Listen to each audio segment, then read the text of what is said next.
నమస్కారం NSTV news కి స్వాగతం. నా పేరు సంధ్య. ఇక వార్తల్లోని ముఖ్యాంశాలను ఇప్పుడు చూద్దాం. హుజూరాబాద్ నియోజకవర్గ బీఆర్ఎస్ పార్టీ ఆధ్వర్యంలో జమ్మికుంట పట్టణంలోని ఎంపీఆర్ గార్డెన్లో పార్టీ సభ్యత్వ నమోదు కార్యక్రమం మరియు ఎస్ఐఆర్ పై అవగాహన సదస్సు నిర్వహించారు. ఈ కార్యక్రమానికి బీఆర్ఎస్ సీనియర్ నేతలు హరీష్ రావు, ఎమ్మెల్సీ పాడి కౌశిక్ రెడ్డి, మాజీ ఎమ్మెల్యే జీవన్ రెడ్డి, మాజీ ఎమ్మెల్యే సతీష్ బాబు హాజరయ్యారు. ఈ సందర్భంగా హరీష్ రావు మాట్లాడుతూ హుజూరాబాద్ అంటేనే బీఆర్ఎస్ ను కంచుకోట అని, ఉప ఎన్నిక మినహా ప్రతి ఎన్నికల్లో బీఆర్ఎస్ విజయాన్ని సాధించిందని అన్నారు.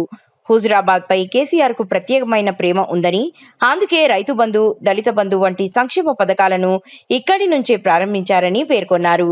మాజీ ఎమ్మెల్యే జీవన్ రెడ్డి మాట్లాడుతూ తెలంగాణ ఉద్యమంలో హరీష్ రావు ఒక ప్రత్యేక బ్రాండుగా నిలిచారని అన్నారు.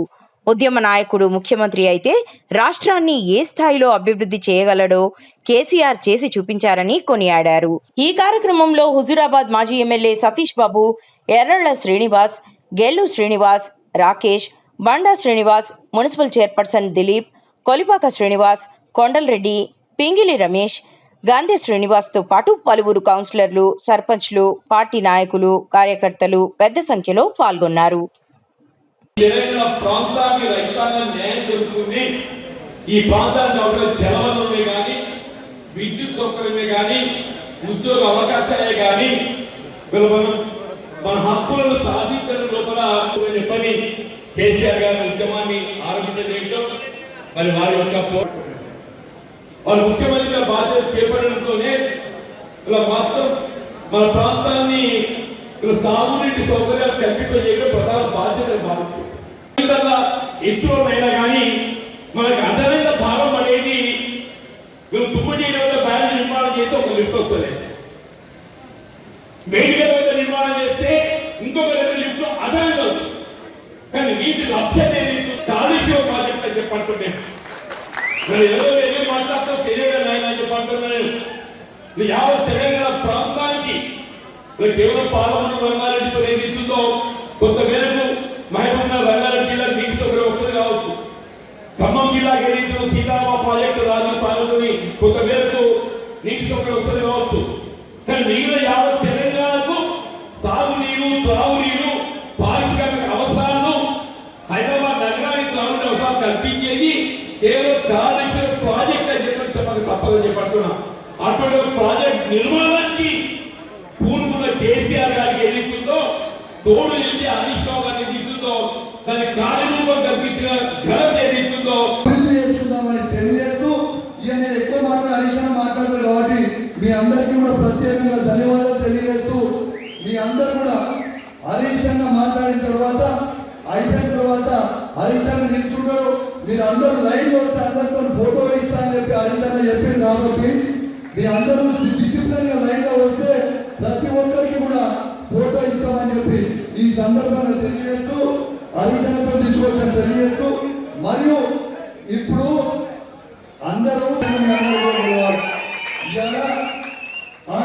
గౌరవనీయులు పెద్దలు మన ట్రబుల్ షూటర్ కాంగ్రెస్ పార్టీ చేసిన దొంగ షూటింగ్లకి ఇలా AK-47 పట్టుకొని షూట్ చేసిన ట్రబుల్ షూటర్ హరీష్ గారిని మాట్లాడాల్సిందిగా కోరుకుంటున్నాను. జరిగిందంటే ఏ ఊర్లో రోడ్ వేసినా, ఏ ఊర్లో మోరి కట్టినా, ఏ ఊర్లో గుడి కట్టినా, ఏ ఊర్లో బడి కట్టినా అది కేసీఆర్ గారు చేసిందని చెప్పి సందర్భంగా మీ అందరూ కూడా తెలియజేస్తా ఉన్నాను.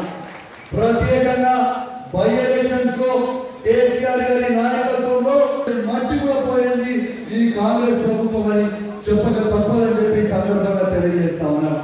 అదే మీ నాయకత్వంలో ఇక్కడ ప్రజలు కార్యకర్తలు కష్టపడి నాకు ఓటేసినప్పుడు నేను 1000 కోట్ల రూపాయలు తీసుకొస్తా అని చెప్పినా కానీ దురదృష్టవశాత్తు మన గవర్నమెంట్ పోయింది. రేపు మళ్ళా అధికారంకి వచ్చిన తర్వాత 1000 కాదు 1001 చేస్తా, ఇది దీనికి అధికారుల సహకారంతో ఖచ్చితంగా తీసుకొచ్చే బాధ్యత నాది అని చెప్తా ఉన్నాను. ఎట్టు పరిస్థితుల్లో మాట ఇచ్చింది, మాట తప్పే లేదు. రెండోది అసలు పంట కొనుగోలు కనీసం మనం 80% సీడు వాళ్ళు తీసుకుపోయిన తర్వాత ఆ 20% కొనడానికి 7 చెరువుల నీళ్లు తాగించింది రేవంత్ రెడ్డి. జోహార్ తెలంగాణ మన వీరులకు. గౌరవనీయులు సభాధ్యక్షత వహిస్తున్న డైనమిక్ శాసనసభ్యులు మీరందరూ అభిమాన నాయకులు తమ్ముడు కౌశిక్ రెడ్డి గారికి వాళ్ళు ఓటేస్తారా?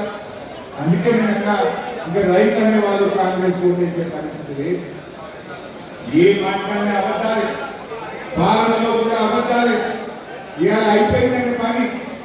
నిజంగా డబ్బులు లేవా? విద్యార్థులకు ఫీజు రియంబర్స్మెంట్ ఎగబెట్టేసిండు. 4,000 పెన్షన్ ఇస్తాను అబ్బా తాతల్ని మోసం చేసిండు. మహిళలకు 2,500 ఇస్తాను మోసం చేసిండు. మరి ఇవన్నీ లేవా? ఉన్నాయి డబ్బులు. రేవంత్ రెడ్డికి మనసు లేదు. గవర్నమెంట్ డబ్బులతో 100 కోట్లతో క్యాంప్ ఆఫీస్ కట్టింది. ఆ ఫ్యూచర్ సిటీ అని పెట్టి అక్కడ 100 కోట్ల రూపాయలతో క్యాంప్ ఆఫీస్ కట్టింది. హెలికాప్టర్ ఉన్నది చాలక ఎయిర్ బస్ నెలకు 5 కోట్లు ఖర్చు పెట్టి ఇంకొక కొత్త హెలికాప్టర్ కొనుకొచ్చుకుంటాడట.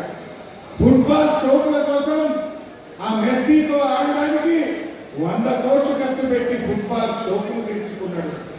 అందాల పోటీలకు 100 కోట్లు ఖర్చు పెట్టిండు.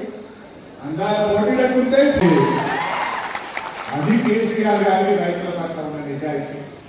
ఆగలే కరోనా వచ్చినా రైతు బంధు చేసింది. మరి రేవంత్ రెడ్డికి ఏమైంది? కరోనా వచ్చిందా? ఏమొచ్చేసి ఒక రైతు బంధు మొత్తానికే కొట్టిండు. 1 రూపాయి ఒక రైతు బంధు 3 ఎకరాలే ఇచ్చేసి ఈ యాసకి రైతు బంధు 2 ఎకరాలకే వచ్చింది. అంటే ఎంత మోసం! ఒక రైతు బంధు మొత్తానికి ఎగరగొడితే 9,000 కోట్లు, రెండవ రైతు బంధు 3 ఎకరాలకే ఇస్తే 5,000 కోట్లు, 9 9 14. ఇప్పుడు 2 ఎకరాలకే ఇచ్చిండు అంటే 6,000 కోట్లు. 14 ఎంత? 20,000 కోట్ల రూపాయలు. 20,000 కోట్ల రైతు బంధు ఎగరగొట్టిండు. ఇక నీకు రుణమాఫీ చేసేసుకోవట్టు. అంటే ఇలా కేసీఆర్ గారు రేవంత్ రెడ్డి ఇలా రైతు బంధు పథకాన్ని ఆటం పట్టించింది. ఇలా రైతు బంధు వచ్చే పరిస్థితి కనబడతలేదు. ఏం చెప్పిండు? గవర్నమెంట్ పోతే ఏం జరుగుతుందో మనకే కాదు రాష్ట్ర ప్రజలందరూ కూడా ఇవాళ అర్థం చేసుకుంటా ఉన్నారు. 2 ఉంటాయి. ఒకటి కృతజ్ఞత, 2 ఆశ.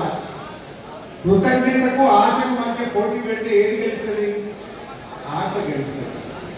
వాస్తవానికి కేసీఆర్ గారు ఎన్నికల్లో చెప్పకపోయినా రైతు బంధు ఇచ్చారు, రైతు బీమా ఇచ్చారు, 24 గంటల కరెంట్ ఇచ్చారు, దళిత బంధు ఇచ్చారు, 2,000 పెన్షన్ ఇచ్చారు, కళ్యాణ లక్ష్మి ఇచ్చారు, కేసీఆర్ కిట్ ఇచ్చారు. వైఎస్ఆర్ గారు ప్రారంభించిన ఫీజు రియంబర్స్మెంట్ పథకాన్ని కొనసాగించారు.